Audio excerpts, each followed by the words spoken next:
Tervetuloa Lapuan matemaattis-luonnontieteellisen seuran luentoiltaan. Tämä seura on pyörittänyt tätä luentosarjaa tai vapaamuotoisten luontojen muodossa 10 vuotta. Nyt tulee 10. vuosi tänä vuonna. Ja aiheet on käsitellyt matematiikkaa, kemiaa, fysiikkaa, biologiaa ja kaikkia luonnontieteen aloja. Niin, että tarkoitus on ollut aina kuitenkin niin, että jonkinnäköistä teoreettista ei ole tarkoitus tehdä tiedettä, mutta sillä tavalla, että käsiteltävissä asioissa olisi aina jollakin lailla myös tieteellistä pohjaa. Ja nyt tänä iltana meillä on Kari Luostari, joka kertoo Riemanin zeta-funktiosta, matematiikan luento. No niin, Kari saa aloittaa. No niin. Tervetuloa veljet tähän meidän sessioon. Niin mä ajattelin, että mä puhun tuosta Riemanin zeta-funktiosta, kun mä sitä olen jo vuosia pähkäillyt. Neuvoksi kaikille, että jos ei itsellä ole ongelmia ja haluaa niitä lisää, niin mulla on tehokas keino siihen. Tai jos on ongelmia ja haluaa niitä vielä lisää, niin mulla on siihen tosi tehokas keino. Eli paneutukaa Riemanin zeta-funktioon, niin ongelmat ei lopu. Tällainen hyvä konsti on. Mä yritän zeta-funktiosta kertoa sitä tietenkin, mitä mä siitä ymmärrän. Olen mielestäni päässyt edes siihen tasolle, että tajuan suurin piirtein, mitä sillä tarkoitetaan ja mikä sen perusfilosofia on. Sitten jopa lopussa yritän esittää jonkunlaisia ratkaisuja, tai en tiedä ratkaisuja, mutta ainakin ratkaisuteitä, eli sellaisia juonteita, jotka ikään kuin vois mun mielestä johtaa sen ratkaisun jäljelle. Ja jos joku tätä videota nyt sitten mua valistuneempi ihminen katsoo, niin voi ehkä saada siitä jotakin kiksejä, niin sekin on jo paljon. Eli palautetaan nyt mieliin sitten. Mähän olen tästä jotakin kertonutkin aikaisemmin, mutta mä nyt kerron vähän niin kuin erilaisen version tästä, niin palautetaan mieliin, mistä me puhutaan, kun me puhutaan Riemanin zeta-funktiosta. Niin sehän on lukuteoriaa oleva asia ja tarkemmin sanottuna analyyttistä lukuteoriaa. Ja sitten mitä tarkoitetaan analyyttisellä lukuteorialla, niin se käsittelee alkulukujen lukuteoreettisten funktioiden sekä algebrallisten ja transcendenttisten lukujen jakaumaa. Alkulukujen tutkiminen perustuu funktion πx, joka on määritelty kaikille positiivisen luonnolliselle luvulle x, niiden alkulukujen määräksi, jotka ovat enintään yhtä suuria kuin x. Eli käytännössä silloin, vaikka sanotaan, että πx 1000 on 1000, niin sitten ettethän paljonko siinä 1000 ensimmäisessä luonnollisessa luvussa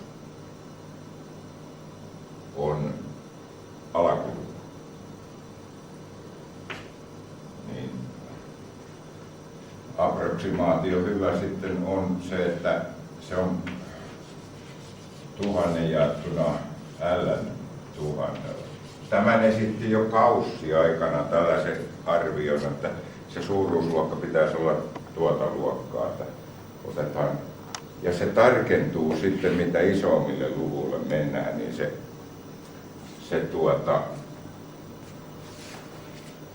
tarkentuu siten, että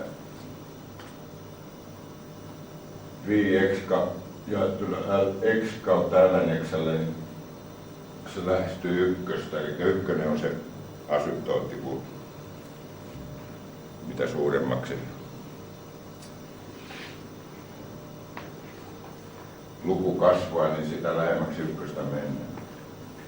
Euklideen todistus siitä, että alkuluku ja ääretön määrä voidaan esittää näin. Jos pi x menee kohti ääretöntä, niin x menee kohti ääretöntä. Aikaisemmin oli todistettu empiirisesti, että suurilla x-arvoilla pi x lähestyy asymptoottisesti funktiota x per lnx. Eli että pi x kautta jaettuna x jaettuna lnx on lähellä y, kun n on suuri. Ja tätä sanotaan alakulukulauseeksi. Ja tämän on todistanut Hadamard ja Wallerfoss 1296, että toi on niin kuin tosi, niin siinä on vähän johdantoa aiheeseen. Sitten katsotaan vähän eteenpäin.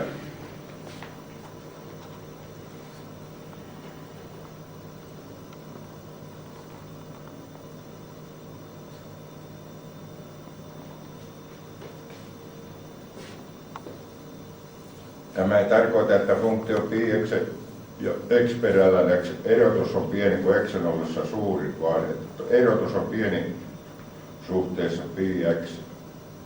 Sitten tulee vielä parempi approksimaatio tästä logaritmisesta integraalista x. Se määritellään näin, että se on kakkosesta x dt jaettuna ln t. Se on logaritminen integraali. Analyyttinen lukuteoria sisältää muutamia väittämiä, jotka ovat helppo esittää, mutta vaikea todistaa. Klassinen esimerkki on Kolpackin oletus, niin jos joku muistaa tai tietää tämän Kolpackin oletuksen, niin sehän sanoo näin, että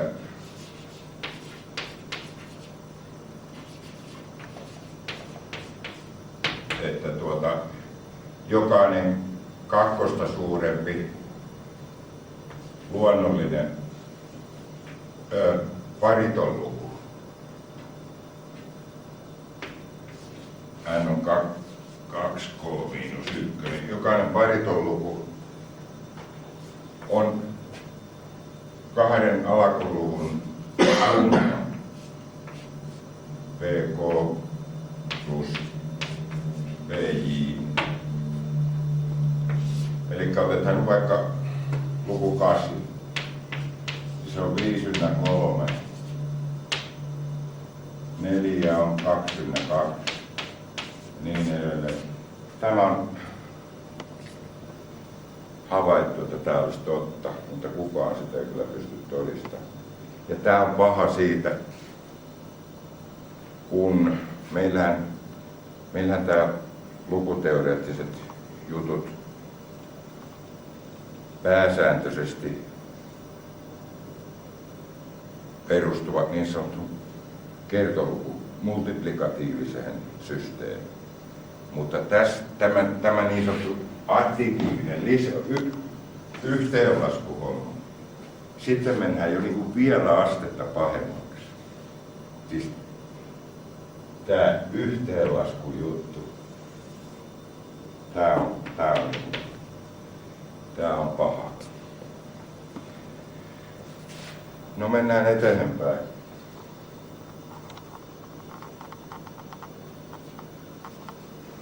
Eulerista nämä jutut on pitkälle lähtenyt ja Gaussista.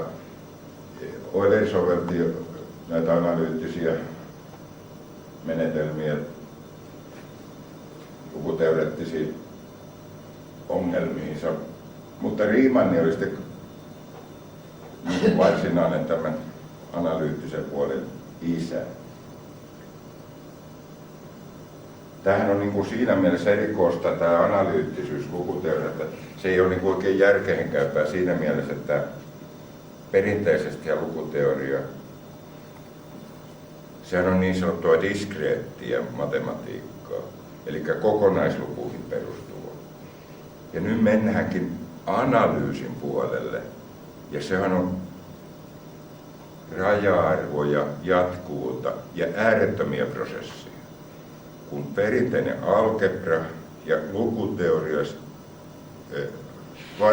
etenkin on diskreetti ja kokonaislukujen perusteella, niin on aika niin kuin, tavallaan äkkipäätä hämmästyttävää, tai siellä voidaan mennä niin kuin tällaisiin analyysin näkökulmiin. Mutta Riemann sen niin kuin sitten ikään kuin teki. No nythän sitten Euleria, muistatte vielä sitten Eulerin kyllä, että kun mä silloin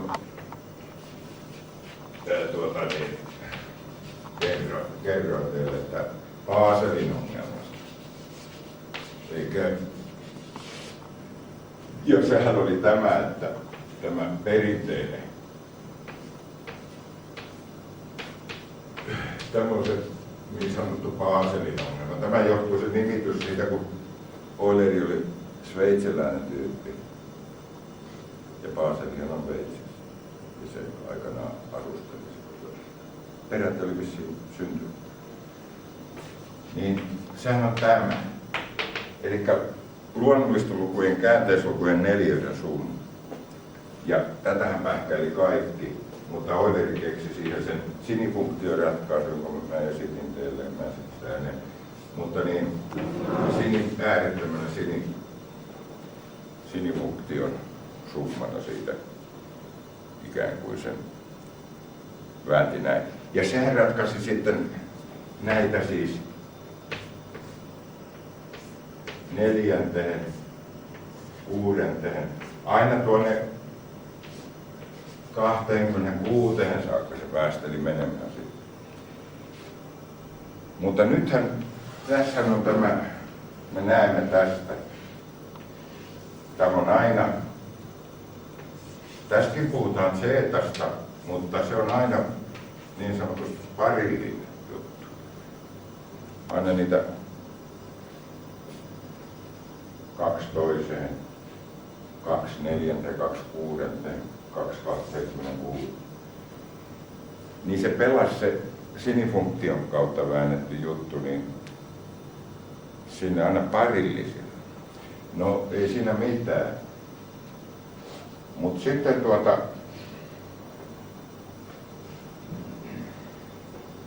sitten tämä varsinainen zeta-funktio, niin tämä näyttää, eikö tämä ole aika helpon näköinen juttu?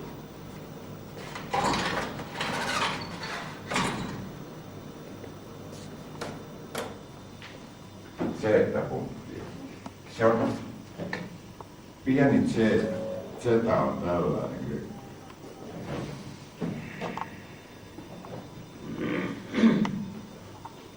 Tuolla. Ja ne ässää siihen aikaan käytti ja sitä käytetään sitten vieläkin aivan sellainen. Niin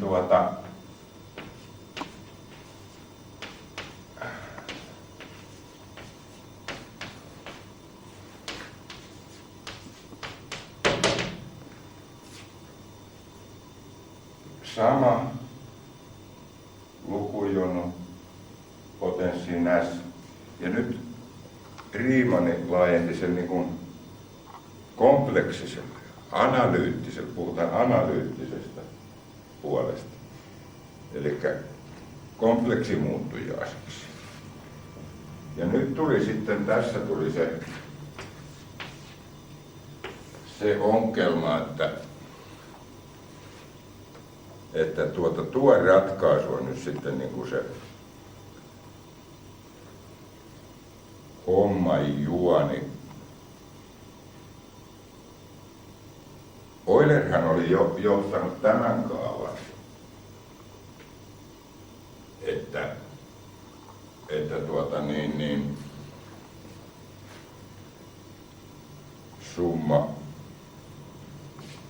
summa on tätä merkitään yleensä näin, että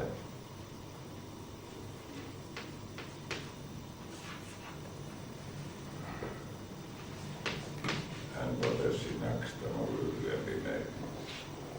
Niin Euleri johti sille kaavan. Tämä on kyllä mahtava tämä juttu. Tämä on kyllä käsittämätön homma. Tämä on hieno juttu. Tämä.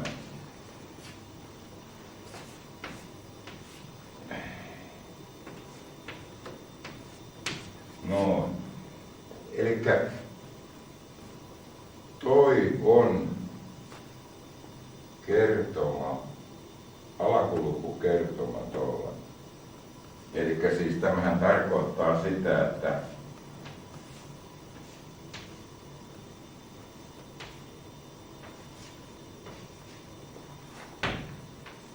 tämähän tarkoittaa suomeksi sitä, että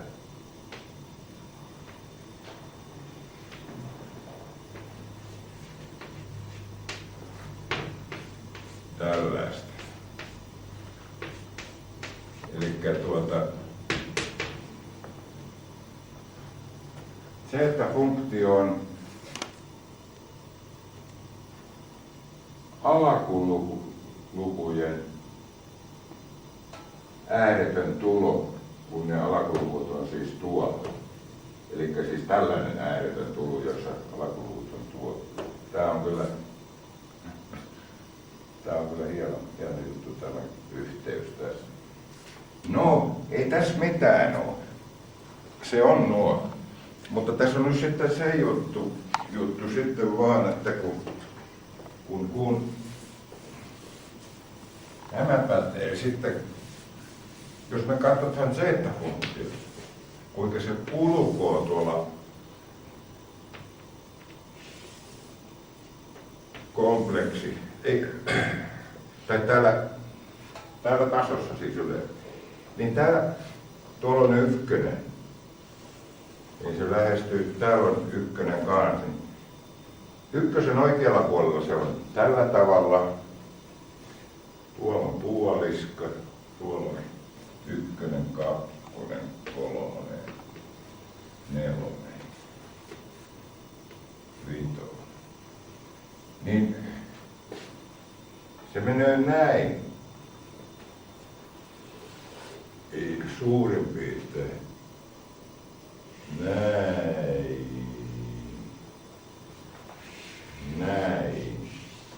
Ja sitten se rupeaa aaltoilemaan täällä aivan jumalattomasti. Täällä mennään tänne negatiiviselle. Se vispaa edestakaisin. Aina vaan tämä aalto kasvaa täällä. Ensin se oli täällä aika vaimia täällä ollut. Ja täällä on näitä negatiivisia. Nämä on nollakohtia täällä näin, nämä parilliset negatiiviset luvut, siellä se on nolla. Sitten tuo Eulerin kaava, se pätee täällä, mutta niin kuin nähdään, sillä ei ole yhtään nollakohtaa täällä. Tuolla funktio. Ykkösen vasemmalla puolella kulkuu näin, ja täällä negatiivisella puolella nollakohdat on tuolla. Mulla on johonkin se, kun se on vähän muutettu sitten noita z-funktioita, missä se saadaan helpommin laskettua, niin mutta se tulee tuolla johonkin esiin hetken päästä. No nyt sitten ongelma. Tämä on se juju sitten. Tämä on niinku se pääjuttu täällä. Täällä on sitten se puoliska. Toi noin ja tätä sanotaan niin jaksovyöksi tällaista, tätä 0 ja 1 välistä kaistaletta. Ja tämä puoliska on sitten se, niin kuin se juju, se pääjuoni tässä koko keksi.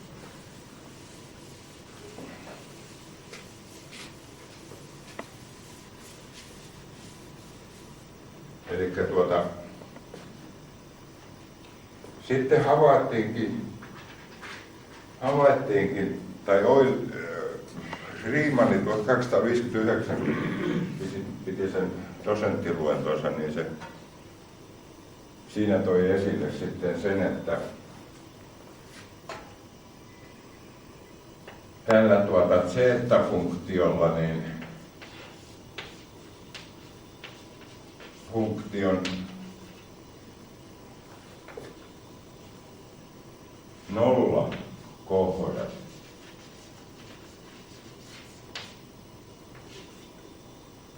ykkösen ja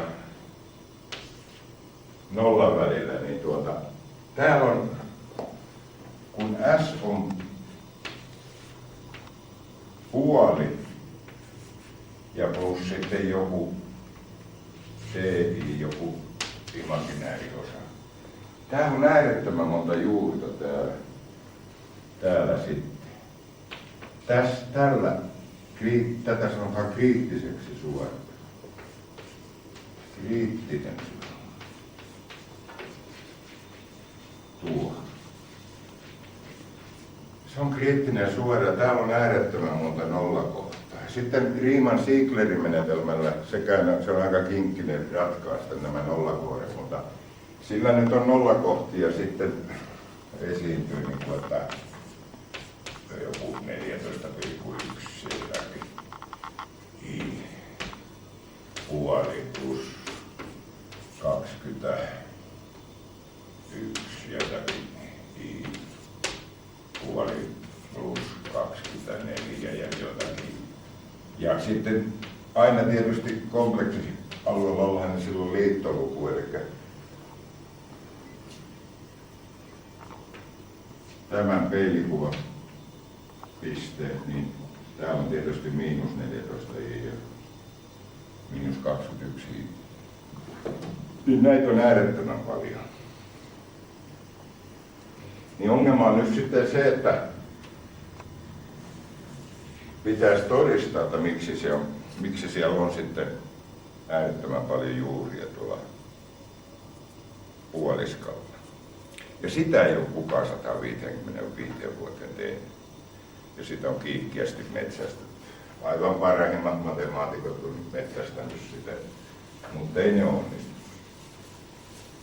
No, mennään se eteenpäin, niin katsotaan mitä mulla on sitten tuossa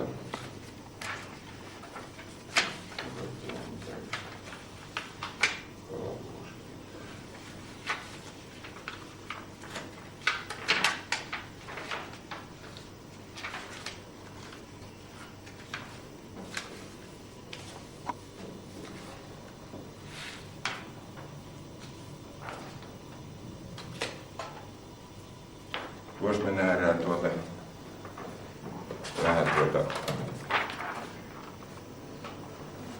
meidän muistin palauttamiseksi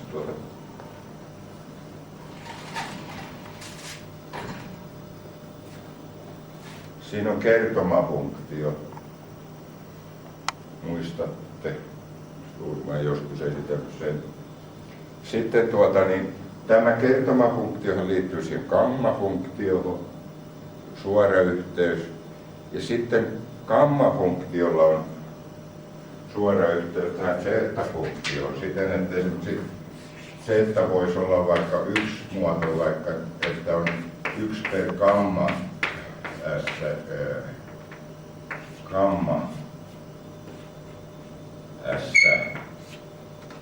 kertaa integraali nollasta äärettömään vaikka ekspotenssin n-1 per e-potenssin s-1 dx. Tällainenkin muoto. Niin täällä me nähdään, että siellä on yhteys suoraan sitten siihen. No ei siinä mitään. Sitten mennään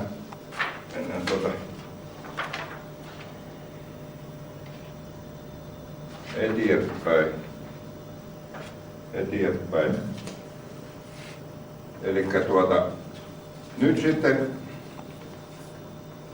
mä sitä pohoriin aikana, tai mä tutustun aikana näihin kompleksimuuttujaisiin. Ja sitten Arto piti esitelmän siinä, muistatte niistä palloista. Ääretön ulotteisia palloja. Sitten mulla sitten rupesi muhimahan siellä päässä, että tuossa on joku sellainen juttu, että tuolla voisi olla yhteys tähän Z-funktioon. Ja mä sitä pähkäilin, jotenkin se istuu siihen. No sitten mä yhdestä paikasta havaittinkin, mistä mä löysin, että Riemannihan oli pähkäily sitä samaa asiaa.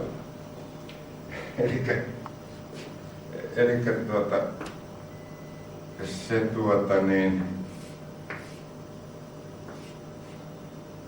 pallon tilavuuden lauseke, niin Riemannilla oli sitten se oli hiukan siinä kertoimia jotakin eri lailla. Mä ajattelin, että no nythän kyllä se ajatus sitten on, että siinä voisi olla jotakin juonta tuossa, että ottaisi niistä pohjavireen näistä palloista ja vaipoosta ja rupesi sitten sieltä pärvöttämään tätä juttua. Ja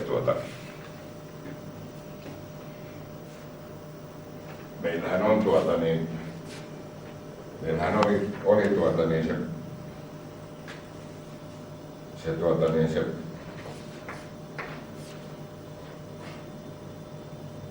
pallon kaava N-ulotteisen pallon viipe 2 ja gamma n per 2 plus 1 ja rnnt. Ja sitten tietysti vaippahan me saadaan sitten tietysti vaippa saman ulotteiselle jutulle, niin sehän on vaan sitten tuonne tulo tuossa sama plus n kertaa r potenssin n-1, koska pallon vaippahan on aina tilavuuden derivaatti. Eli jos meillä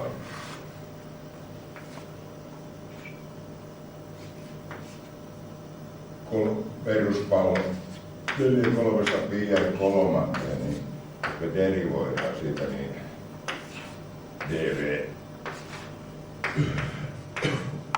dr do v do r, niin mehän saadaan silloin 4 toisen, joka on pallotila pinta. Ja me voidaan tietenkin näin menetellä kaikki ulotteisilla palloilla, tietenkin pätee sama.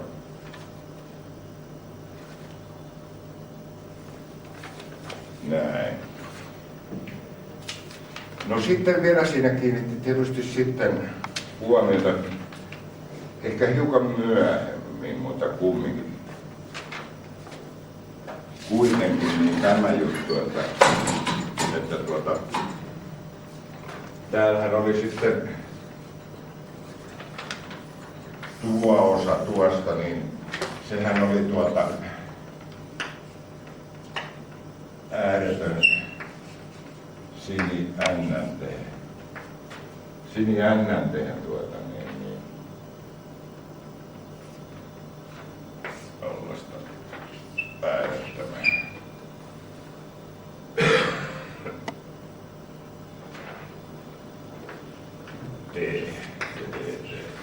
Eli tämä osa on, niin tämä on tämä sini. Sitten sitä rupeaa miettimään, niin se Eulerin sini, josta se laski sitten nämä parilliset jutut, eli jotenkin sinifunktio siellä on niin kuin tausta. No, sehän käy ilmi siitä, että siinä se ei ole justiin tämä, mutta se yksi versio sitten sille Zetalle, niin siellä on sini Beat Zeta jotakin. Se on mukana siellä. Eli tuo sinifunktio, se on myös sellainen kummallinen funktio, vähän niin kuin nämä transcendenttiset pi ja e, että ne on melkein joka paikassa mukana, että ollaan sinifunktioihin liittyy paljon melkein joka ala niin kuin matematiikka. Se pätee, se on monessa hyvä, että osoittautunut, että se juontaa niin kuin moneen juttuun. Se on sellainen kummallinen. Mä oon aina hämmästellyt, että kuinka tuollainen sinifunktio voi niin kuin olla niin kuin eväs joka paikkaan. Mutta se vaan on niin kuin. No niin siitä sitten päästiin niin kuin, sitten kulkurataa, niin tuohon.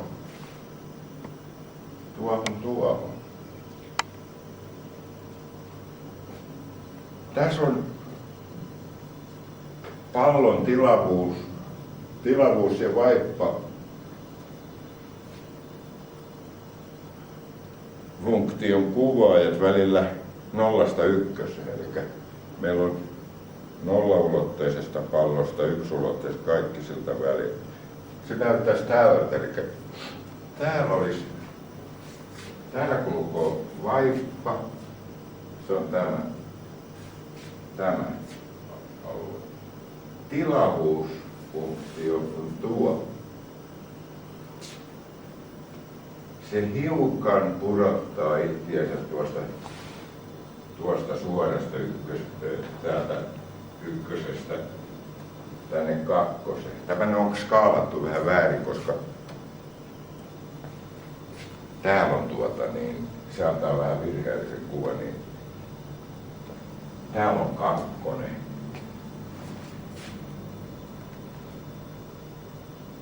Joo, ja täällä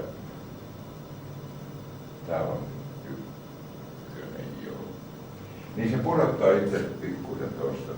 No joo, niin tämä juttu. Nyt me katsotaan esimerkiksi, tämä on säteellä 1, tämä R on täällä 1.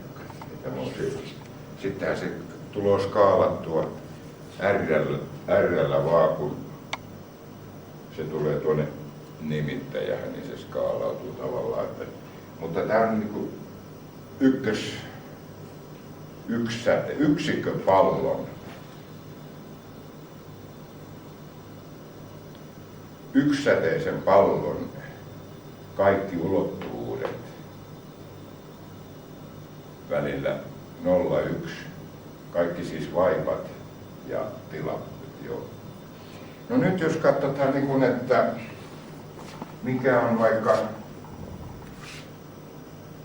vaipa ja tilavuuden suhde puoliulotteisessa pallossa, niin sehän on 1/2, eli puolipalan suhde 2 palaan, kun säde on 1. Täällä suoraan 0,3, niin tämä antaa suoraan siis tämä n-koordinaatti näiden suhteen säteellä.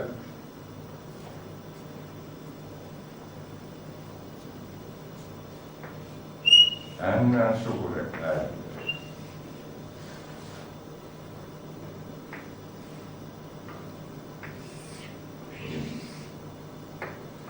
Se on suoraan, kun säde on 1, R on 1, niin se on suoraan tämä n-arvo. Niin on niiden suhde tuossa. Sitten kun R pannaan vaikka 2, niin se on tietysti n/2. Ja jos ulotteisuudeksi pannaan vaikka 1/3, niin se on silloin 1/6 niiden suhde.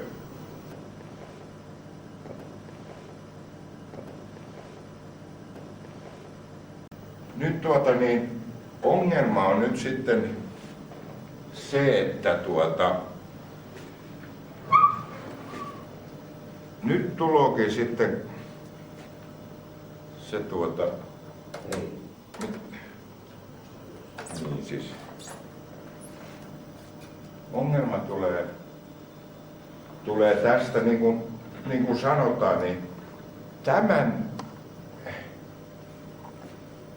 kun täältä niin mä yritän niin kuin sitä Zetaa saada esiin ja se kyllä näyttää se niin kuin täällä muhii se homma, Z-funktiokin. Mutta nyt niin kuin tuossa alkulukukirjassa, mihin Z-funktiota esitellään ja näin, niin nyt ongelmaksi tulee se, että mitä varten sitten Z-funktio tulee niin monimutkaiseksi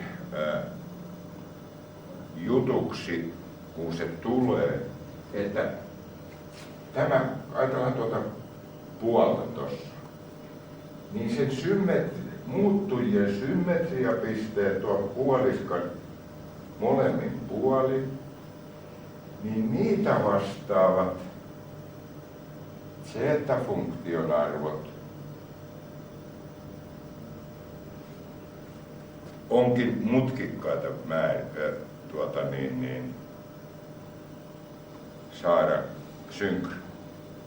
Siellä tulee se ongelma. Ja nyt se havaithan tässäkin, vaikka tämä ei olekaan mikään Z.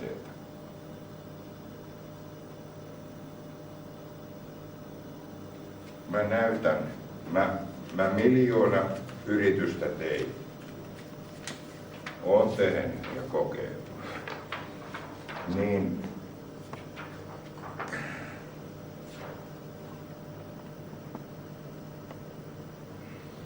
on niillä ännillä tuossa pelaa. Ei se skulaa. Tai siis kyllä se saa, mutta suomeksi sanottuna siellä on aina niin kuin ylimääräinen ykkönen. Kun sitä ykköstä ei olisi siellä, niin voi että kun menisi hieno. Mutta kun siellä nyt sattuu olemaan se ylimääräinen ykkönen, jää sinne inhottavasti, että sitä ei saa oikein synkroon. Mutta tässä niin kuin näkee, täällä kuvat on kaksennää vähän sitä tuolla siinä. No kumminkin, niin täällä tulee tällaisia yhteyksiä.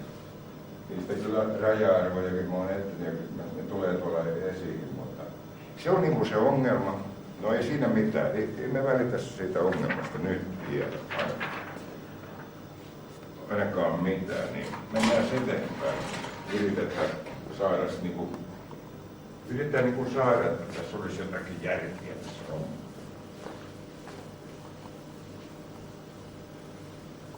Jotakin järkiä tässä hommassa, eli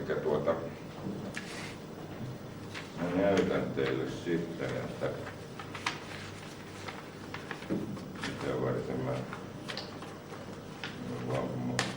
näiden papereiden kanssa sekaantuu kyllä vähemmästäkin, niin ei ole mikään niin.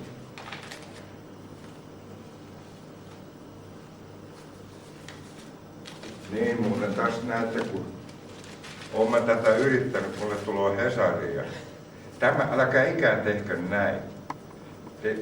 Teille tulee lehtiä, se tulee aha-elämys, että mä kokeilen jotakin. Ja se lähipaperi on yleensä mulla Helsingin Sanomat. Ja sä siihen rupeat tekemään, se hoituukin se homma näköön siinä paperilla, se jää siihen Hesariin. Mulla on 100 Hesaria, joilla näin päätöjä. No sitten ei enää laiskultaan viitti siirtää näitä blankkopapereita. Näitä on 1000. Kauhia pino Hesaria, mihin on lasku. Kuka näitä selvittää, kun ei itsekään pysyvällä käytössä. Mutta tässäkin mä oon yrittänyt vääntää tätä samaa juttua, mistä äsken puhuin. No ei se mitään haittaa. No nyt mennään eteenpäin vaan. Me saadaan niin kuin jotakin, niin kuin, että päästään niin kuin jotakin johonkin jyvään. No nyt sitten mulla on niinku sitten mulla on niinku sellainen perusjuoni on ollut tuolla aina muhimassa, että se jatkuva suhde ja kultainen leikkaus, mikä luonnossa on ja mistä mä pidin esitellä.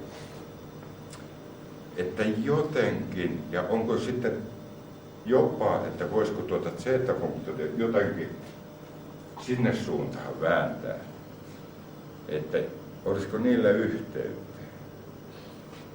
No, katsotaan, millä tavalla mä oon yrittänyt ainakin ajatella. Otetaan tällainen juttu, kun x on 1 plus 1 per x. Tämähän on jatkuu suhde. Eikö vaan? Elikkä sehän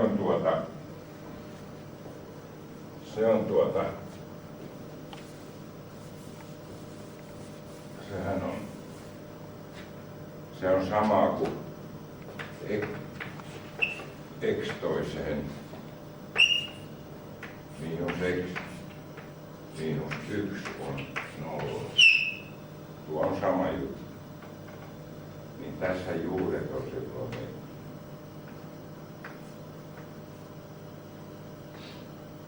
puoli plus niin 4/15, joka on se jatkuva suhde. Nythän tässä jotakin näistä, mitä mä äsken sanon näistä, niin se jotenkin kuljettaa tätä mukanaan kyllä, tätä juttua näistä, kun sitä yrittää vääntää tuosta pallovaippajutusta niin kuin jotenkin niin kuin sellaksi kokonaisuus. Mutta se ei ole aivan koko totuus, mutta ei se mitään. Me nähdään täältä kumminkin, että jos me niin kuin integroitaaskin täällä, niin sinne tulee ln tuossa integraalit, täällä x toiseen per 2 tuosta x. Sittenhän sitä, jos sieltä sitten vääntelee sitä, niin kuin, että tulee joku ln sinne. Ja jos se nyt jakaakin sitten tuonne johonkin, niin sehän tulee sitten, vaikka pannaan dx ja ln, niin se tuleekin nimittäin. No nyt me tullaan sinne logaritmisen integraatioon. Elikkä ikään kuin, tässä on niin ainakin osatot, siis tässä. Ja sitten se juontaa siinä, niin kuin, tämä pitää sisällään myöskin sen, että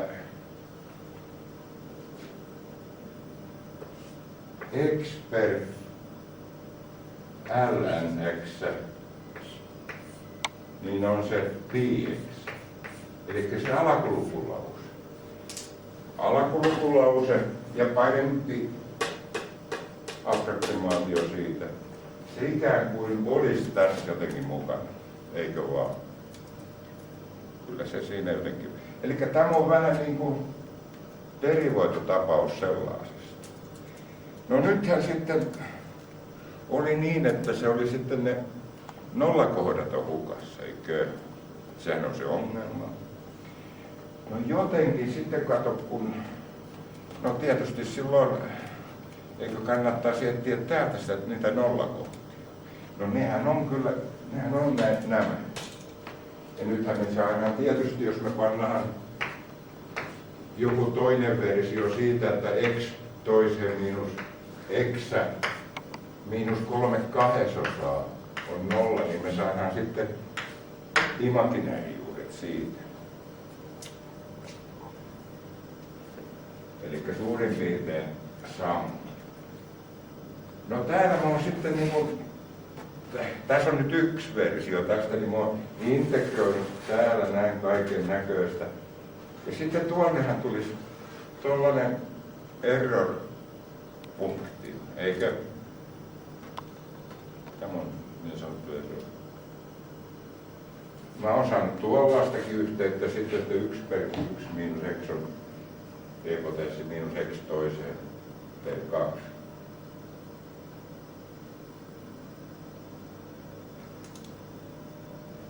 Sitten mä oon saanut tällaisia tuloksia, okei. Mennään vaan eteenpäin. Eteenpäin.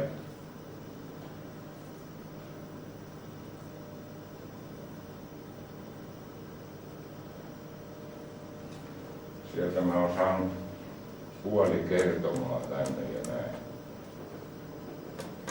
Se on vähän niin kuin, että tämä se jäi nyt niin kuin tavallaan vähän tuolla, mutta siinä voi olla jotain. Mutta jatketaanpas tätä leikkiä nyt sitten. Yritetään niin kuin lähestyä jotenkin vaan niin kuin saada otetta tähän kauheaan juttuun. Tää on niin kuin sitähän tämä on.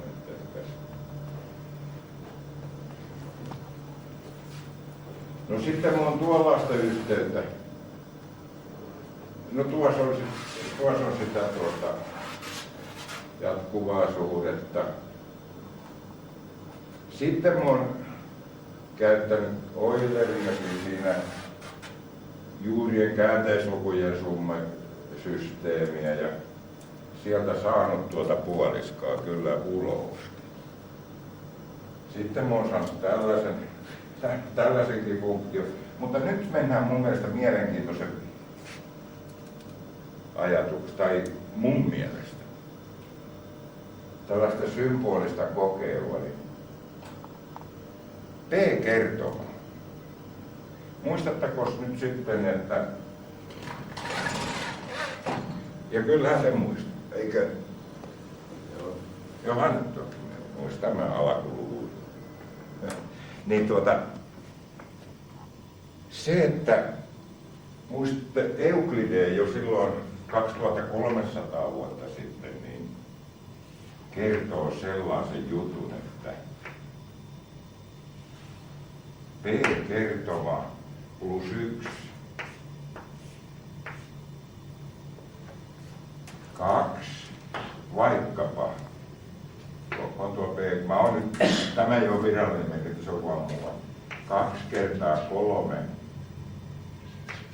plus 1. Niin tämähän on alakuluku.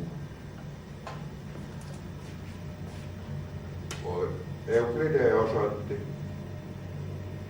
kaikki alakuluvut on alakulukukertoma, tai ne on alakulukuja aina, jotka on alakulukukertoma plus 1. Se on alkuluku.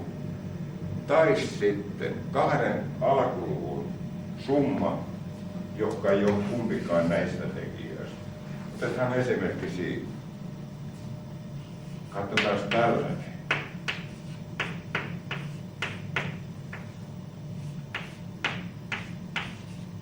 Mitä tuo? Tämä plus 1. Tämä ei olekaan suoraan alakuluku, vaan se on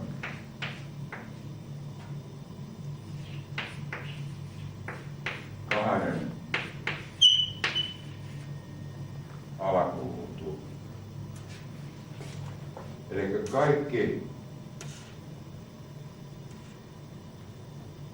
tällä lailla konstruoidut alakuluvut on joko suora alakuluku tai sitten joissakin arvoissa tapauksissa tämä tällainenkin juttu on. No,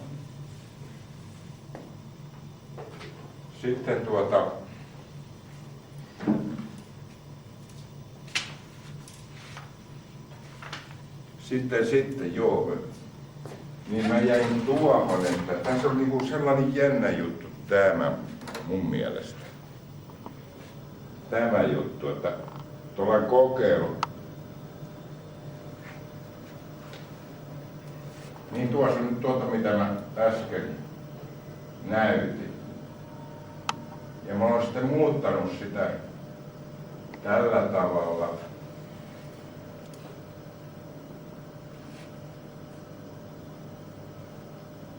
Ja mä oon täältä saanut tällaisenkin yhteyden, että mä sain tällaisen nimittäin, että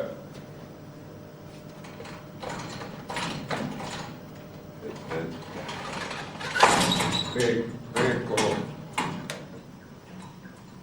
se niinku, siinä olisi niinku samaa juurta, että P-kertoma johonkin alakulukuun asti olisi PK toiseen minus PK minus 1. Eikös tässä ole niinku mun mielestä mielenkiintoinen siinä mielessä, että tässä on nyt samaa juonta kuin on tässä jatkuvassa.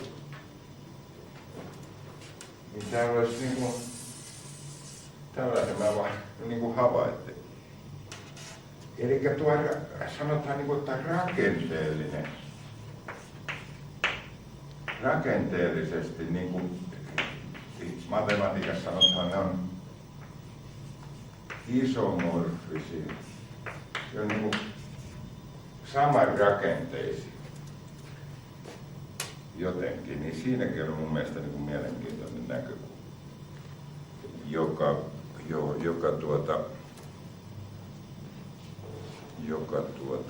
mun mielestä on huomioitu. Tai ainakin ajattelemisen aihetta antaa. Niin nimittäin, sitten mä niinku eri versio, siis tämä 1 plus 1 per P-kertoma. 1 jaettuna P-kertoma johonkin alkuun. Niin se olisi, sitten saisi tuollaista muotoa kuin 1 per 1 miinus 1 per PK. Eikös tuossa ole samaa rakennetta kuin tuossa siinä Eulerin kaavassa, joka oli siihen z-funktioon liittyvä se, joka päti siellä ykkösen oikealla puolella. Sitten 1 miinus 1 per p-kertoma miinusmerkki. Niin täällä tulisi tuo sama rakenne lisättynä sitten 2 jaettuna 1 miinus pk. Niin tässä on niinku sitä sellaista yhtäläisyyttä, mitä näissä niinku on havaittavissa. Mennään tuosta eteenpäin ja katsotaan, niinku, että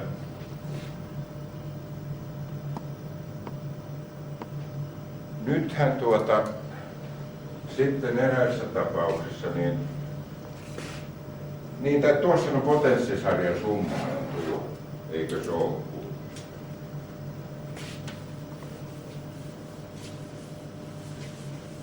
Tämähän tuo summahan on sama kuin 1 plus x plus x toiseen plus x kolmanteen. Tuo ääretön summa, niin sehän on sama kuin jos itseensä x suppenoo, niin se on 1 per 1 miinus x. Ja mulla nyt tämä on sama kuin tuo, niin mä rupesin muokkaamaan tuota summaa, sitten alkuperäistä summaa. Niin mä sitä muokkailin näin, niin mä sain tällaisen jutskan.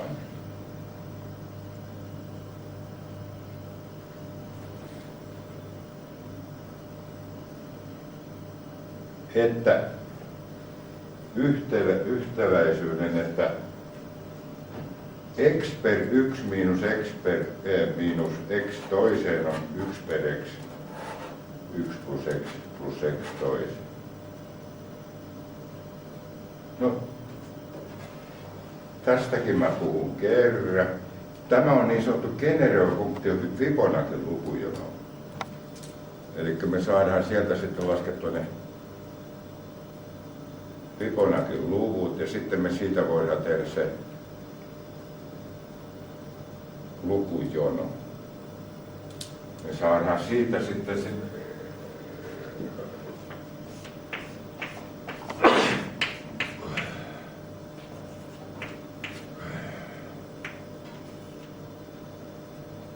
saadaan lukujono tänne.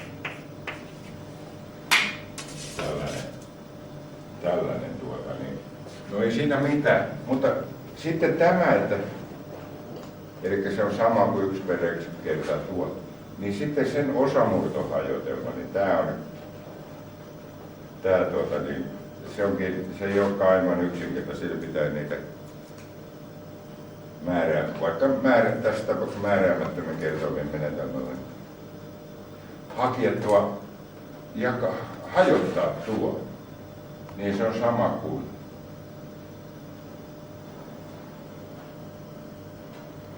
tuo. Tuo on sama kuin tuo. Ja se on yhtä kuin sitten tuo. Elikkä nyt mä sain vaan tällaisen yhteyden. Täällähän on tuo sama, mutta täällä on sitten vaan positiivisen merkit. Ja sitten täällä on ilman x ja tuo sama nimittäin. Ja sitten se on 1 per x. No, se siitä. Joo, tässä mulla on sitten tuohon samaan asiaan liittyen, niin mä oon niin kuin pannut tähän jatkuvaan suhteeseen, niin jakanut tuollaisen kuin alakulku potenssiin S, niin sen jatkuvaan suhteeseen, sinne, tämähän tulee kerrotuksi. Niin mä saan, tästähän tulee miinus 1 per ps, on 1 per 1 miinus 1 per ps.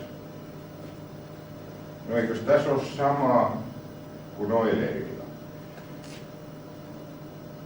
Elikkä tämähän on sama kuin z-funktion summa, niin korjaan siis tämän ei tarvitse olla tietenkään alakulku, vaan siis mikä tahansa positiivinen luku korotettuna tässä tapauksessa S ei näe minkä voi. Niin tämähän on sama kuin tuo z-funktio, tämä tulo. Elikkä silloinhan tämänkin pitäisi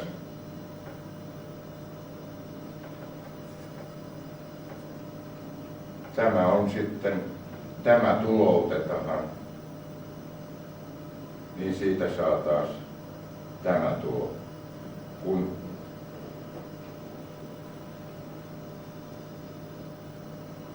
Niin, jos tämä on alakulku, niin juuri silloin pätee tämä. Ja kun alakulkulla tulotetaan tämä, käy läpi kaikki alakulkut, niin silloinhan tämä pätee. Eli tarkoitan nyt taas sitä, että eikö niin kuin jotakin yhteyttä tuolla jatkuvallakin suhteella ole. Tämä mua niin kuin siinä kiehtoo ja tätä mua yritin niin kuin hakea. Tämä on niin kuin mulla on sellainen punainen lanka, että jotenkin se niin kuin, jotenkin mun mielestä liittyy tähän. Tämä on niin kuin sellainen, joku sellainen takana muhiva ajatus, että siellä, kun se on niin kuin se juoni, että pitäisi niin kuin saada se alkuperä, joku, mikä siellä on niin kuin se yhteinen nimittäjä, niin se pitäisi saada siitä niin kuin ilmi. Niin, tässä nyt on niin kuin jotain. Näitä pitää nyt niin kuin jatkokehitellä sitä, että siellä kaikkia ei voi keritä niin kuin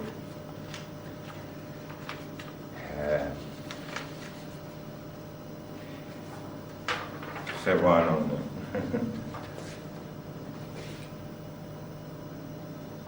Tästä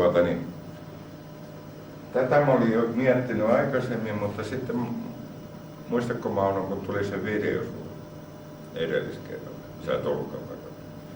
Siinähän oli sitten se piti sitä derivaata jutusta. Mä sitten rupesin jatkokehittelemään juttua, että katsokaa nyt, jos on tuollainen käppyrä kuin 1/2x, eli hyperpeli. Ja sitten täällä olisi se liittohyperpeli, eli tuollainen, johon asymptoottina nuo koordinaattiakset.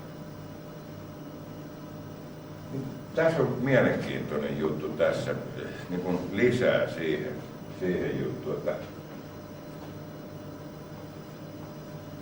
jos me piirretään tänne tangen, näin, niin tämän nelikulmion pinta-ala tässä tapauksessa, jos on vinoneliö, niin se on 4.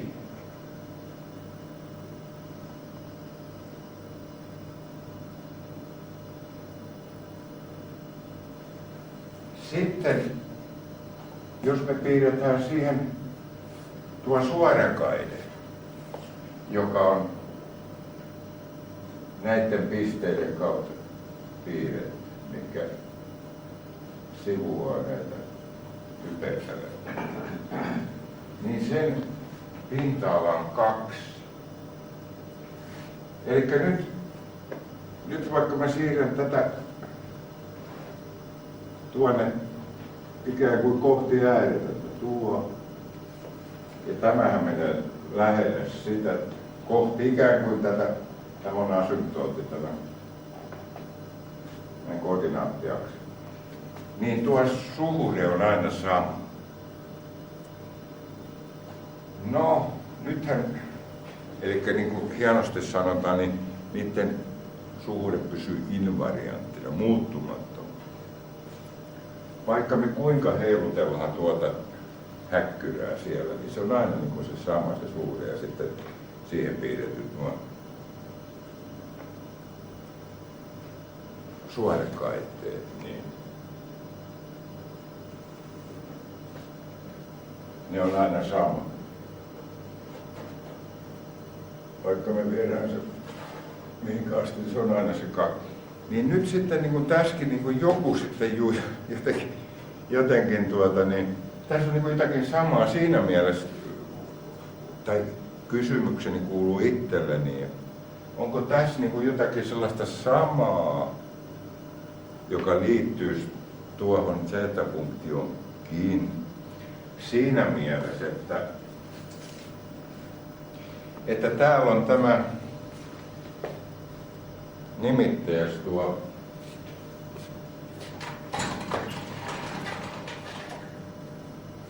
yksi per 2. Mä kerron miksi miksi mulla on näin tilanne ehkä tasakin. Kun mä ajattelen niin, että siellä oli se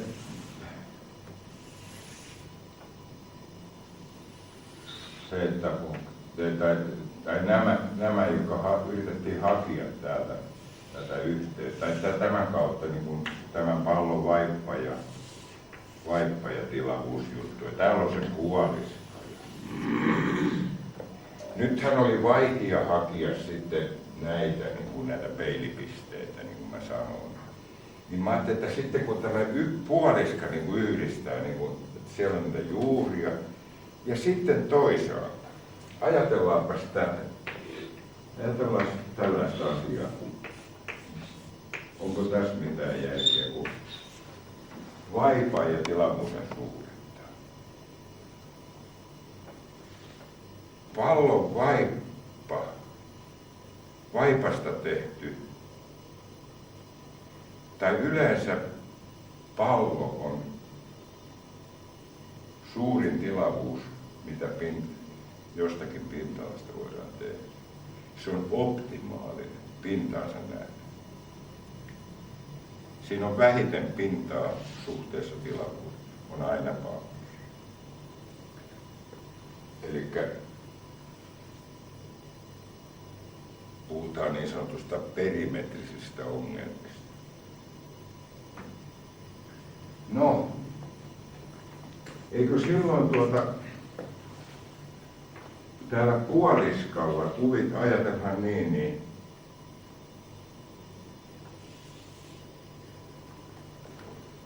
tulohan on aina suurin, tai ajatellaan ykkösen jana. Tuo on x ja tuo on 1 minus x. Näiden tulohan on x ja 1 minus x, eikö? Niin se tulo on x minus x toisen. Ja do l vaikka. Tai no mikä vaan. Do x, niin se on 1 minus 2x. Siitä x on puoliska. Eli tulo on aina suurin puolivälissä. Eli täällä voidaan tulouttaa, niin se on niin kuin suurin. Eli numa. Tuo kerroin. Eli mä sanoisin, että se olisi suurin alaraja. Mä väittäisin niin. Ja kääntäjäisluku olisi pienin yläraja. Tällaiset funktiot. No nyt mä tarkoitan tällä sitä, että jos me ollaan täällä kompleksitasossa, meillä on tuossa, niin kun ajatellaan sitä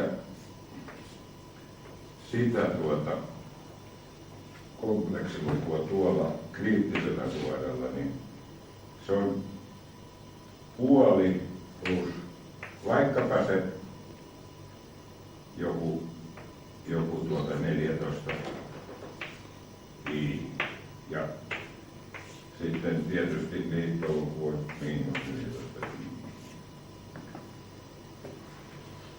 Niin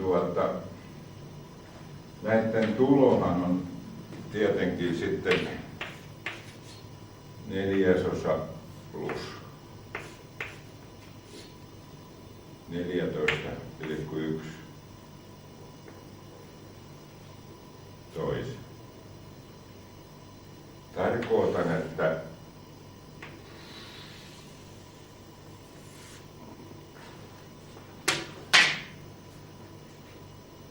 tämähän on suurin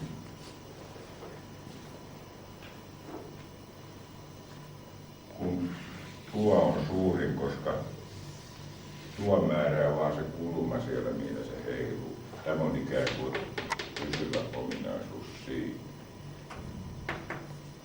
Eli tämä puoltaa sitä paikkaa mun mielestä, että se siellä puoliskolla pitäisi olla niin kuin se juttu. Että tähänkin voitaisiin niin kuin nojautua. Tämä on niin kuin tällainen visio mulla. Tämä on ollut siellä jotenkin. Eli visiona olisi niin kuin tuo juttu. Sitten siinä olisi visiona se jatkuva suuri juttu.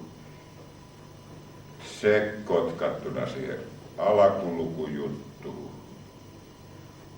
Koska sitten niitä alakulukujakin, siinähän mä sain niin kuin vähän siinä saman muotoiseksi kuin se jatkuva suhde. Mun mielestä siinä on niin kuin nyt sellaista, että sillä hehtaarilla mä oon liikkunut.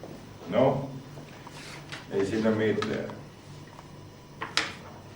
Katsotaan sitten siitä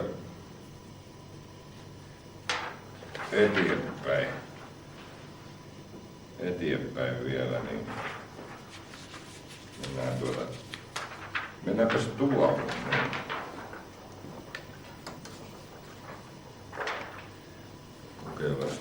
Mä näytän, jos tuosta mitään näkee. Nyt tämä oli kerran, mä näytinkin tämän, mutta mä oon vaan lisännyt tämän. Mua kiehtoo, kun tämä jatkuvaisuus tässä, tähän yhteen. Ja täällähän nyt oli näitä generoivia funktioita, siitä se saadaan muodostettua se lukujono, johon sitten esiintyy nämä Fibonacci-luvut. Fibonacci-luvustahan me päästiin sitten sinne jatkuvaan suhteeseen siinä, että kun se lähestyy se jono ääretöntä, niin siellä äärettömyydessä viimeisen suhde edelliseen on se 1 plus 4/5 per 2 ja toisinpäin. Niin. No, tämä on mulla jäänyt tarkistamatta. Sitten täällä löytyy tällainen kuin eksponentiaalinen generoiva funktio. No täällä esiintyy tätä kertomaa ja täällähän esiintyy sinihyperpeli. Ja sitten siitä me päästään kompleksialueellekin kyllä, kun otetaan tästä sitten imaginääri kulmaa, niin me mennään kompleksialueelle. Eli täällä tarkoitan, että täällä on taas sitä sini. Aina se sini jollakin roikkuu. Eli siellä on se juju siellä sini. Meillähän on sinihyperpelihän on. Eikö se ole e-potenssi x miinus e-potenssi miinus x.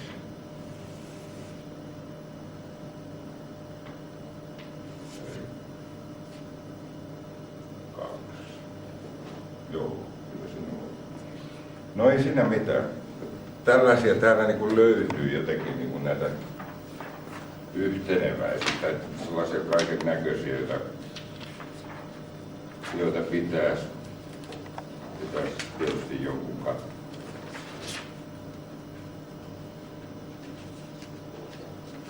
No sitten mennään mennään eteenpäin ruvetaan visioimaan tällä tavalla, että pannaan mielikuvitukselle vauhtia vähän. Nyt pannaan vauhtia. Pannaan mielikuvituksen välillä lennä. Nythän, ettei asia kävisi liian yksinkertaiseksi, muistatteko tuo? Elikkä nyt tietysti, jos me mentäisikin elliptiseen avaruuteen, ajatellaan, että noilla olisi niin kuin, että meidän pitäisi puhua elliptisistä jutuista, niin tämähän tarkoittaa, että tämä ei ratkennut alkeisfunktion avulla. Sitten siellä piti mennä kompleksialueelle ja se oli sitä Aapelin juttuakin sitten siellä. No ei siinä mitään, mutta tuossa oli se perusajatus, että kuvitellaan, että tuo X olisi R ja tuo olisi N. Täällä mitä mulla oli äsken, se vaipa ja tilavuuden suuri.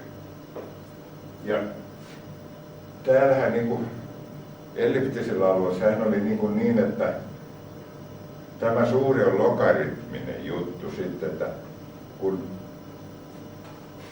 täällä kaarien erotus pysyy vakissa, näiden kahden kaaren sillä tavalla, että jos tuolla olisi se R, niin tämä vähetes tuon pitää kasvaa. Eli se olisi niin kuin tällaista elliptistä ajattelua tässä. Tähän samaan syssyyn niin kuin annetaan vähän mielikuvitukselle valtaa. Että tuolla ainakin mahdollisuus aina voi olla, että meidän pitäisi tsekkailla asioita niin kuin siltä kantilta. Eli tämä on niin kuin sanottu sitten suomeksi, että jos tuolla olisi R ja N, niin R miinus L N olisi vakio, kun se integroidaan sitten, niin, tai sitä tulee L R per N on joku vakio A, niin N suhde R on E-potenssiin A. Eli meillä olisi sellainen elliptinen yhteys tavallaan sitten tällä ellipsiajattelulla selvästi kaarempi, kun pysyy se erotus koko ajan sama. Tällainenkin aina on olemassa, tällainen mahdollisuus. No, ettei menisi liian helpoksi. Niin aina on mahdollista meidän tämmöinen hyperbooliselle pinnalle. Hyperboolisen avaruuden. Mitäs sitten tehdään? Siellähän ei pärjää oikein mikään, mitä me ajatellaan. Se nimittäin kyllä voisi olla yksi mahdollisuus, että se ajatus voisi olla sielläkin, mutta mä en tiedä. Ainakin sitä on varmaan moni muukin miettinyt. Mä olen varmaan kyllä petitään ensimmäinen ja viimeinen. Mutta tarkoitan sitä, että oli tullut just Nevanlinnaa mukaan, mutta hyperboolisessa avaruudessa on niin kyllähän te tiedät, kolmien kulmien summa on siellä pienempi kuin 180 aina. Kun me ollaan siellä, liikutaan siellä satulapinnalla, kyllä te tiedätte hevosen satulla. Se on hyperboolinen parabola. Mutta jos me piirretään sinne jos me piirretään sinne kolmiin, sehän tulee tollaiseksi, eikö? Joo, siellä on aina ne. No, mä tarkoitan sitä, että kun siellä oli aina se hyperpelikin mukana niin kuin tuossa, että mitä mä niin kuin kokeilin, niin se meni aina niin kuin hyperpeliinkin meni. Niin sitten siinä menee niin kuin, ajatellaan, että se R per N, niin meillä olisi se vaiko- ja tilavuuden suhde roikotettaisiin täällä, eikä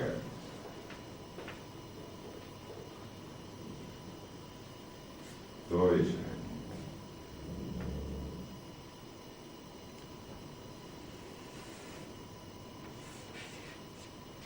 Täällä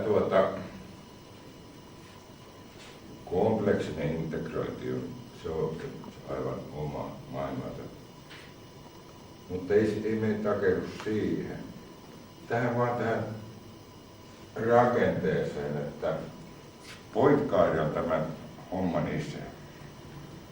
Nimittäin Henri Poincaré, tämän hyperboolisen mittajärjestelmän syvempi tuntija, niin se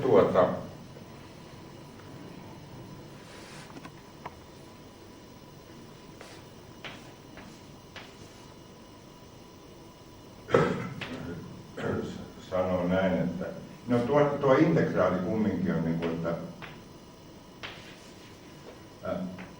joku, olkoon nyt sitten vaikka, mutta itseisarvot z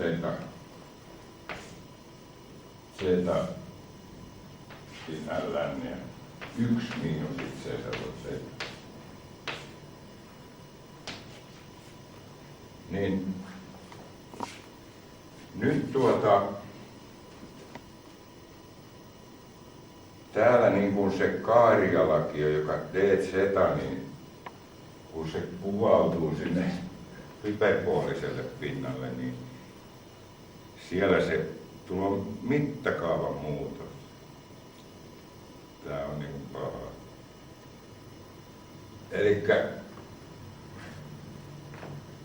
mennään niin kuin tietysti täällä suodaton kaaria ja näin päin pois. Ja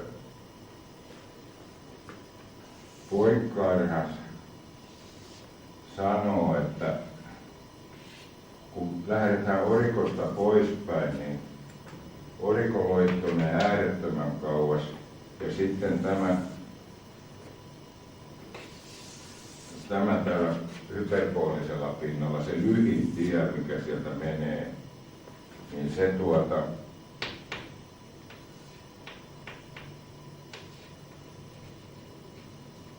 ei koskaan saavuta tätä, eli tuo tuntuu ikään kuin äärettömältä pisteeltä. Ja tässä on nyt sitä Einsteinin suhteellisuusteoria-ajattelua, että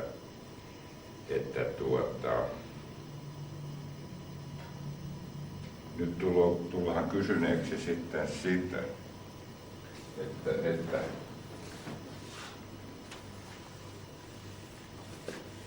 meidän todellisuuden tajua, että jos meistä tuntuu, tai vaikka teoreettisesti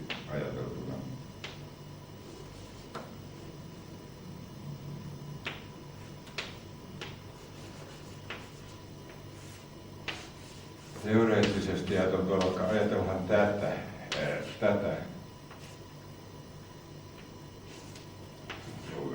toiseen.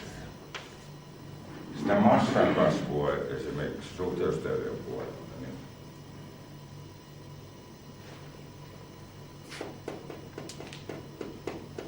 kasvaako se ollenkaan vai pitääkö meidän mennä mittakaavan muutokseen ja se näyttäytyy niin ikään kuin se kasvaisi se massa, mutta se ei todellisuudessa kasvakaan, vaan meidän pitää tehdä siellä hyperboolinen mittakaavan muutos, että se osoittautuu meille sellaiseksi kuin se todellisuudessa on.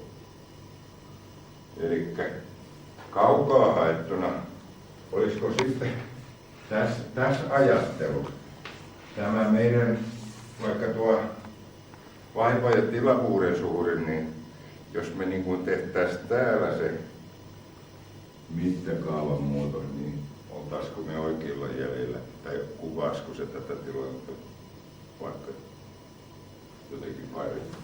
No tämä on, niin kuin mä sanoin, tämä on mielikuvituksen lentää tässä. Tämä on vaan heittoja nämä mutta eihän se mitään. Eihän se mitään haittaisi. Ja jotta ei asiat olisi oikein yksinkertaiset, me pannaan vielä evästä. Saa yöllä nukutuksi hyvin. Nyt on vielä yksi näkökulma. Tai mitä mä nyt oon. Tämä tietysti. Mutta nyt tulee paha. Tämä on kyllä nyt, ei se mitään haittaa. Ollaanhan me totuttu siihen. Muistatteko, kun mä puhun tuosta kaloista, evaristekalosta, abstraktista matematiikasta ja ryhmäteoriasta. Kyllä suurin piirtein, ainakin että muistetaan, että siitä on puhuttu jo. Niin yksi tällainen, tämä on paha, mutta ei pitää se näyttää, siitä syystä mä näytän se on niin, mutta tämän ymmärtäminen tässä vaikka, mutta äkkipäältä niin tätäkin niin kuin voisi ajatella niin kuin jotenkin siihen z-funktioon, koska tämä on niin kuin se iänikuinen ongelma, jonka kaussi ratkaisi. Siis, mitkä on harkilla ja viivottimilla piirrettäviä monikulmia. Ja sehän on sellainen, se ratkaisi sen. Ja tässä on nyt sitten hieno abstrakti sovellus siitä samasta jutusta soveltaen haloisteoriaa ryhmää ja siinä syklistä ryhmää, eli potenssiryhmä suomeksi on syklinen ryhmä. Eli se siinä on tietty vaihe, sykli, olkoon se sykli sitten mikä vaan, kun se vaan on sykli. Ei silloin oikein väliä mikä se. Niin no mä näytän tämän, mutta mä niin ajattelin, että tässä niin vaan voisi olla jotakin juonta siihen vaan, niin että punkti on niin tuossa on niin kuin joku yksi kömpyrä ja siinä joku kulma. Tämä on paha, kun ei itsekään. Että tästä pääsee kiinni mitä ajatella. Mutta ei se mitään, ei se nyt ole oleellista tässä. Nyt äkkipäin. Kuvista käy ilmi, että särjen äänikulvi on piirretty, jos ja vain jos tuo suora 2 piiperään on piirretty. Niin tämä kaloisteoria nyt on tällainen sitten. Teoria on yleisesti seuraa.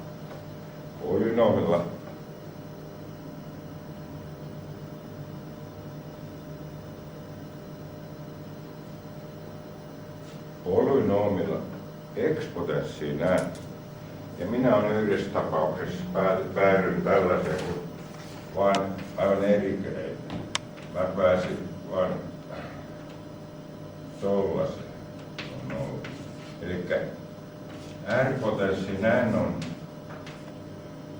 sitten tänne D-potenssiin. Siis R-potenssi näin on ensin -1 ja muistatte sen Eulerin tai tällaisen kauniin kaavan, kun tämähän liittyy ikään kuin siihen se, että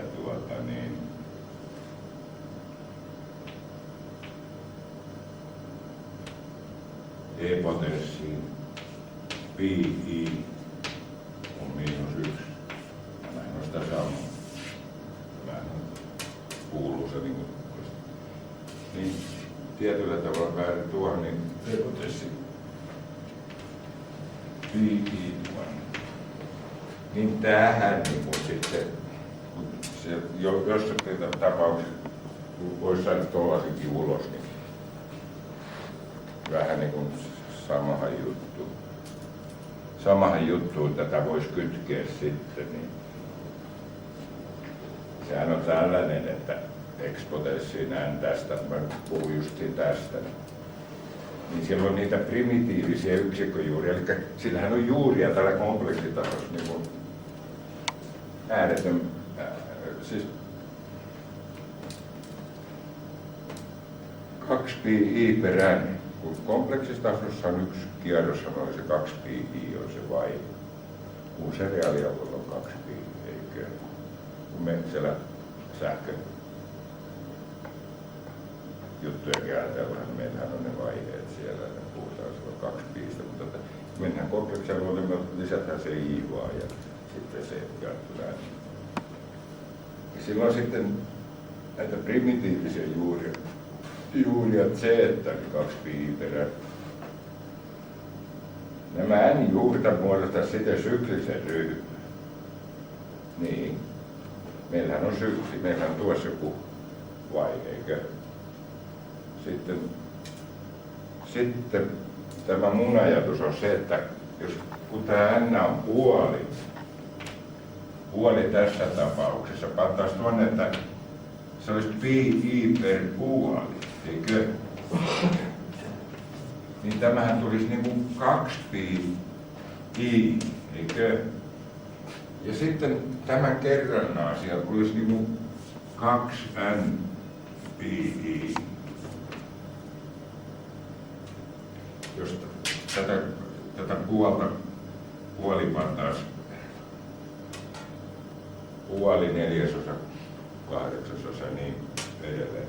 Eli siinä olisi se 2-potenssin n-sykli kerrottua se vaiheessa 2pi. No, mä näytän nyt vaan tästä niin karki, minkälainen tämä juttu on, tämä abstraktialgebran näkemys. Tästä nyt näette, että tällä yksilöryhmällä on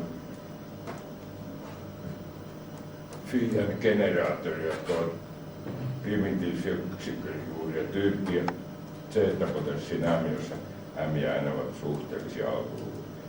Tämä on jo Eulerilta lähtö, silloin tulee phi-funktio ja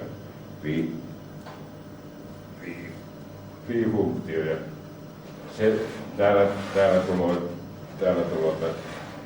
tää ryhmäjuttu ja tää modernin algebran puoli niin kuin tälleen tästä. Mä nyt näytän sen, niin, mutta mä nyt vaan niin kuin,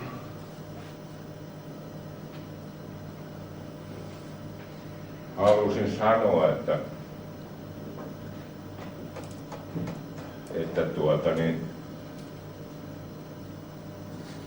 kun se perusajatus tuolla piirrettävyysvaatimuksella on niin kuin peruslähtökohtana, kaikki rationaalifunktiot on piirrettävissä.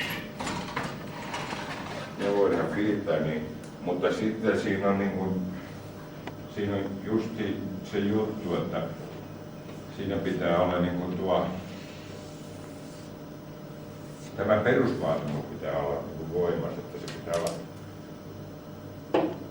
2 potenssia k ja k, kun luon sellaisen kerrannan, niin sitten tulee se sykli sinne sitten niin kuin pitää kiinni. Ja mä ajattelin tässä, että se, jos se olisi puoliska, niin se niin kuin, ainakin, että se hoituisi, niin kuin, että siinä tulisi tuollainen sykli. Niin mä tarkoitan nyt, että tässäkin olisi niin kuin jotakin juonta siihen puoliskaan. Nämä on nyt näitä mun heittoja, mutta jonkinlaista perustetta mä niin kuin, niille on nähnyt, mutta ei nämä nyt tietystikään mitään aukottomia tietenkään on, mutta nämä on sellaisia heittoja kumminkin, että tietysti sieltä miettiä jonkun toisenkin, joka on kiinnostunut tällaisista asioista, niin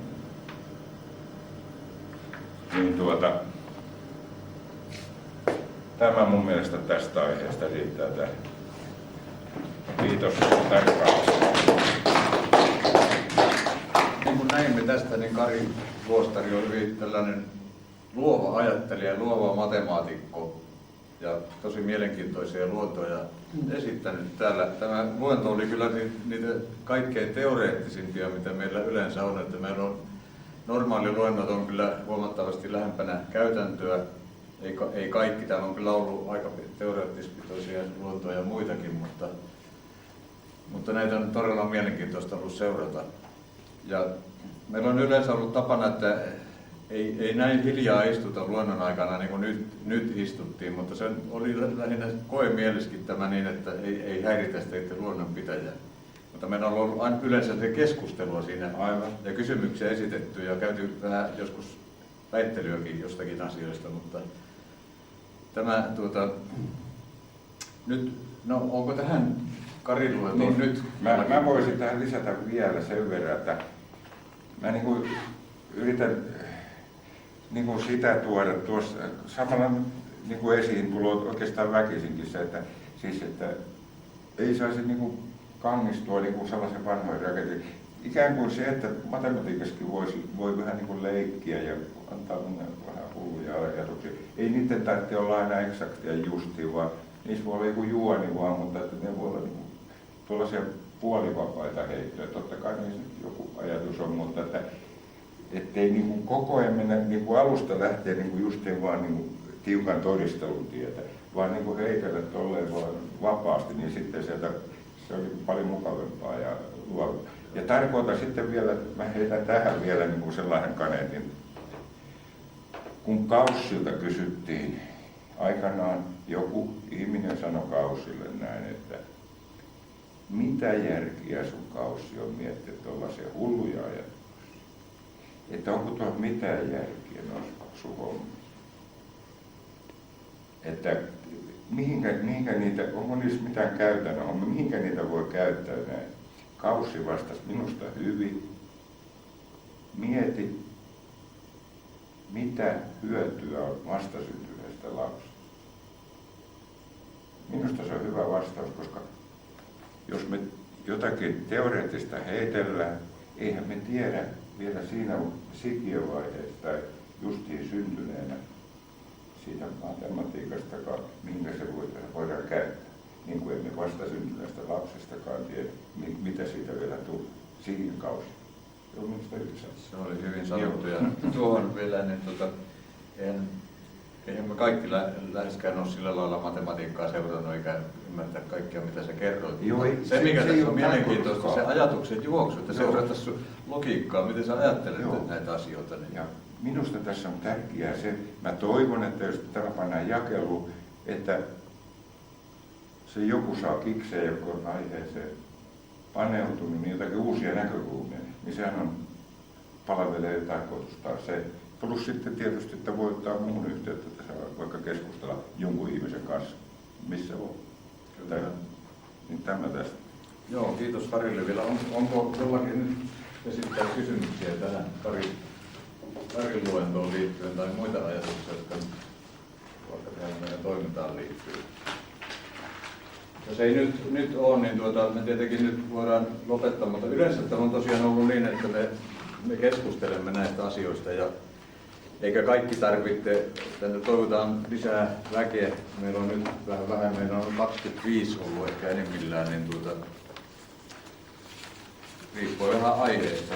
Meillä ei ole mitään sidottua siinä, että jäsenmäärä ei ole millään lailla jäsenluettelua pidetään, että jokainen, joka haluaa, niin voi tulla kuuntelemaan, mitä asioita käsitellään. No joo, ei muuta kuin kiitoksia vaan kaikille ja vielä kerran Karille taputus. Joo, kiitos.